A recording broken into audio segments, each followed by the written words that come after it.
안녕하십니까. 독거 투자일지 세리면입니다. 오늘은 어제에 이어서 3편 중국에서 무슨 일이 일어나고 있는가에 대해서 이야기를 드리겠습니다. 중국 주식에 대한 투자자들의 관심이 엄청나다는 것을 느낍니다. 인베스팅닷컴에서 거의 4만 뷰를 찍었네요. 일단 중국은 같은 시간대에 주식이 거래가 되고 있기 때문에 부담이 없죠. 그리고 아직은 중국이 덜 개발되어 있다는 뭔지 모를 우월감을 한국인들이 가지고 있기도 합니다. 물론 중국 시장에 들어가 보면 만만치는 않을 것입니다. 실제로도 중국의 일선 도시에 가면 한국보다 더 화려하죠. 그리고 외국인도 많습니다. 따먹을 것이 많은 나라이기 때문이죠. 포춘지 선정 500대 글로벌 기업들의 아시아 헤드는 한국이 아닌 주로 상해나 도쿄 그리고 홍콩, 싱가포르 같은 국제 도시 있죠. 그러니까 우리가 너무 중국을 쉽게 보는데 만만치 않은 나라라는 이야기입니다. 헝다에 대해서 몇 가지 첨언을 하자면 헝다그룹 자체의 크기가 크기 때문에 중국 공산당이 망가뜨리기가 쉽지 않은 것이다 라는 것이 요지입니다. 그렇기 때문에 살리기는 할 텐데 최대한 거품을 줄여서 사겠죠. 중국 공산당도 헝다를 비싸게 그대로 사서 접수를 하면 다른 부동산 기업들도 살려달라고 득달같이 달려들 것이기 때문입니다. 그래서 연준이 테이퍼링을 한다고 계속 몇 달째 간을 보면서 시장을 안정화시키듯 중국 공산당도 시간을 점점 끌고 정리를 해가면서 헝다를 접수하게 될 것입니다. 헝다를 그냥 망하게 둔다면 왜 지난주까지 수십조 원의 자금을 헝다에 지원했을까 곰곰이 생각해 보시기 바랍니다. 작년 겨울부터 독도에서는 중국 투자를 자제할 것을 이야기를 했습니다. 주식시장과 부동산 시장 쪽을 디레버리징을 하고 있는데 거기에 투자를 한다는 것은 불구덩이에 돈을 품고 뛰어가는 것이나 다름이 없기 때문입니다. 많은 분들이 그 와중에 손해를 많이 보셨죠. 비자발적인 장기 투자자가 된 분들도 많습니다. 사실 워렌 버핏은 이런 이야기를 합니다. 주가는 늘 바닥에 있는 것이 좋다. 왜냐하면 계속 사서 모을 수 있기 때문이다. 단 내가 파는 시점에서 올라가 있으면 된다. 이렇듯 내가 신뢰하며 매입한 기업의 주가가 바닥에 있다면 역시 더 사서 모을 수 있는 좋은 기회입니다. 단 이런 기업이 제대로 된 기업이라는 가정 하에서입니다. 곧 망할 기업이라면 손절을 해야겠죠. 중국의 데이터를 믿을 수 없는데 왜 투자하냐고 묻는 분들이 많습니다. 맞습니다. 저는 중국의 GDP부터 코로나 확진자 숫자까지 전혀 신뢰하지 않습니다.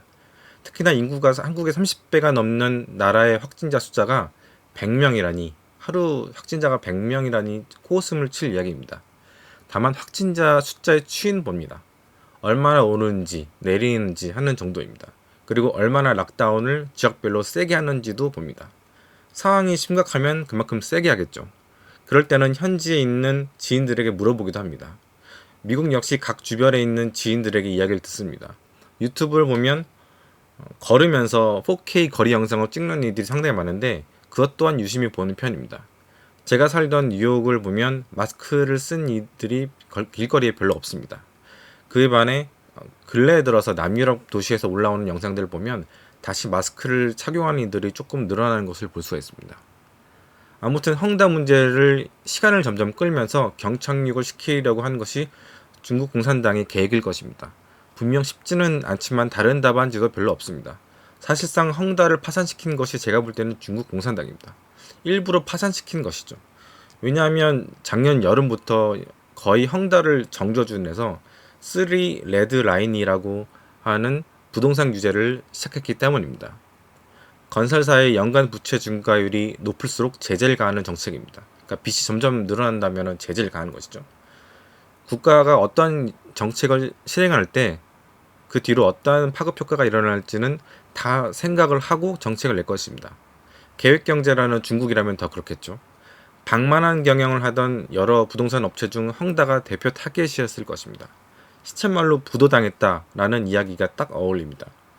이걸 보고 중국은 정말 못됐네 싶긴 하겠지만 한국에서도 이번에 카카오를 때리는 것을 보면서 많은 주주들이 원성이 자제했던 것과 비슷합니다. 그리고 이념에 대한 이야기를 하는데 투자에 있어서 이념은 별로 중요하지 않습니다.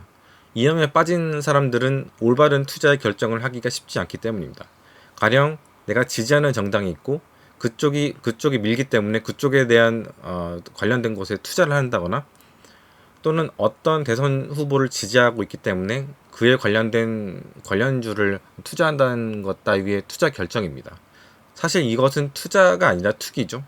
투기에 대한 결과는 다들 알고 계실 것이라고 생각합니다. 저 개인적으로는 정치적인 성향은 중도에 있습니다. 솔직히 정치인들 보면 다 그놈들이라는 생각을 하게 됩니다.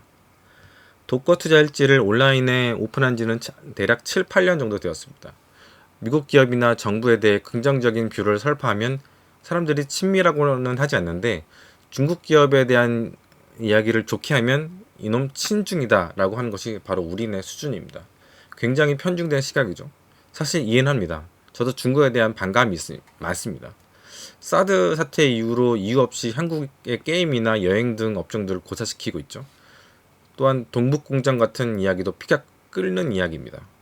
사실 중국의 이러한 행위는 전방위적입니다. 제 주변에도 피해를 보는 이들이 좀 있습니다. 사업적으로요. 중국에 살면 더 그러한 반감이 커집니다. 제가 미국에 살 때는 인종차별을 느꼈는데, 중국에 살 때는 외국인에 대한 차별이 있더군요.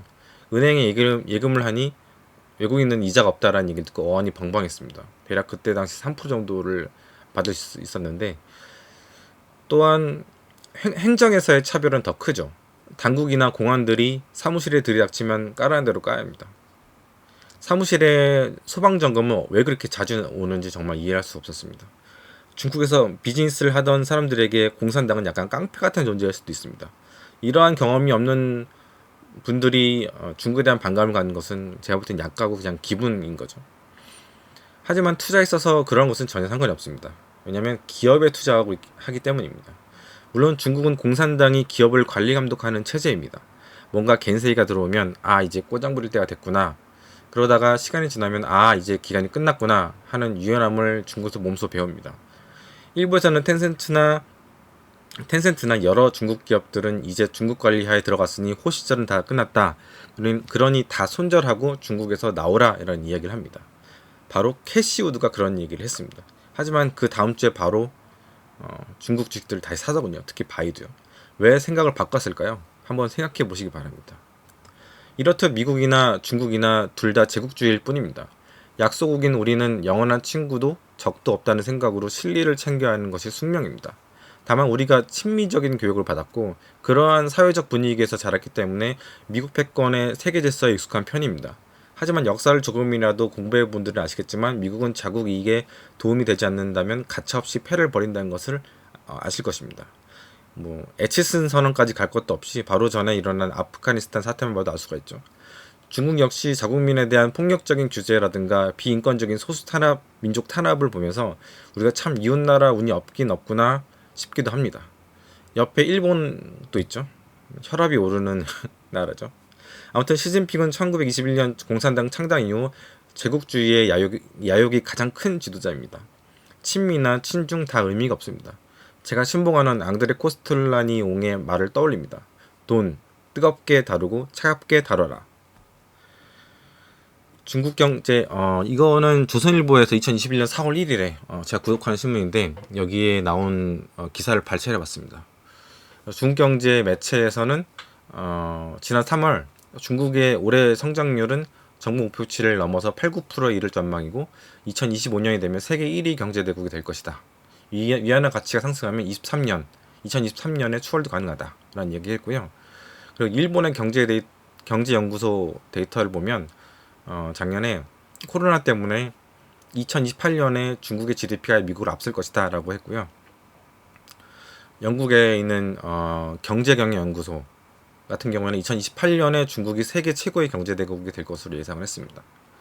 그리고 노무라 증권 이코노미스트도 CNBC 방송에서 합리적으로 추산하면 2028년에 중국이 미국을 앞서게 될 것이다.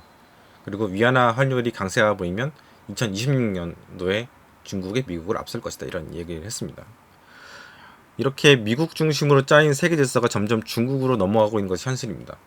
사실 우리 세대까지는 패권이라는 것을 보면 미국이 갖고 있겠지만 예전 같지는 않은 상황이죠. 경제적인 패권은 적어도 제조업 쪽은 많은 부분이 중국에게 넘어갔고 소프트웨어도 중국으로 넘어간 부분이 굉장히 많습니다. 연구 실적 같은 경우, R&D 쪽 같은 경우도 많이 중국으로 넘어가는 부분이 있죠. 이념은 모르겠지만 중국이 점점 경제적으로 강해질수록 우리의 투자에 대한 고민은 점점 깊어질 수밖에 없습니다. 테이퍼링에 대한 이야기를 좀 쓰려고 했는데 글이 길어져서 중국에 대한 이야기를 제가 썼습니다. 다음을 기억해 보도록 하겠습니다. 감사합니다.